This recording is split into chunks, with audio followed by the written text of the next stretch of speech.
So the refinance game has been kind of quiet lately. Nobody's really talking about refinancing their house and why. We've been seeing interest rates from 5.875 to up to 7% in the last 24 to 36 months. So there's not a huge amount of people refinancing the house, but I tell you who is. Right now, I am seeing a lot of people who are refinancing their home to pull money out. They're using that equity to go ahead and build another property on their house. Right now, we're seeing way more ADUs. The permits got easier to get. It's not taking as long as it used to. So let's say I have a house that I bought 5 years ago, like one of my friends just said, back when they were like $400,000.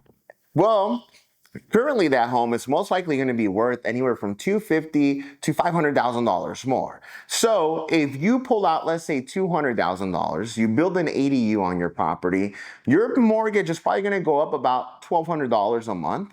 But then that ADU you're building is actually going to rent out for at least $2,500. So then not only does it pay itself off, it's giving you $1,300 cash flow. If you do the math over the next 10, 15, 20 years, yeah, it gets easily into the 6 digits.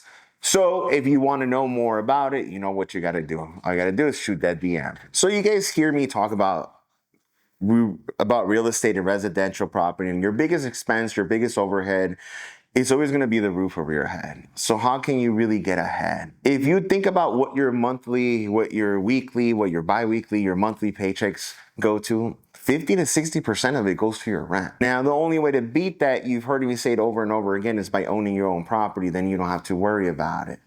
Now, what about when it comes to commercial?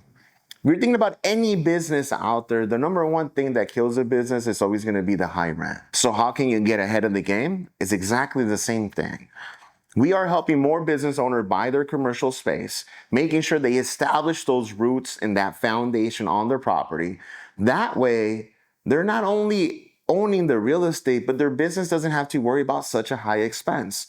If you were able to get rid of that expense, the only other expense that you will have pretty high is going to be your employees. But if you're the person running the business, guess what? You're winning. So if you have any questions, concerns, you want to know about an SBA loan, you want to know about a commercial loan, you want to see what it would even cost to buy an establishment, you're going to be very surprised when I tell you the price. It's not as high as you think. Shoot me a DM and I'd be more than glad to help.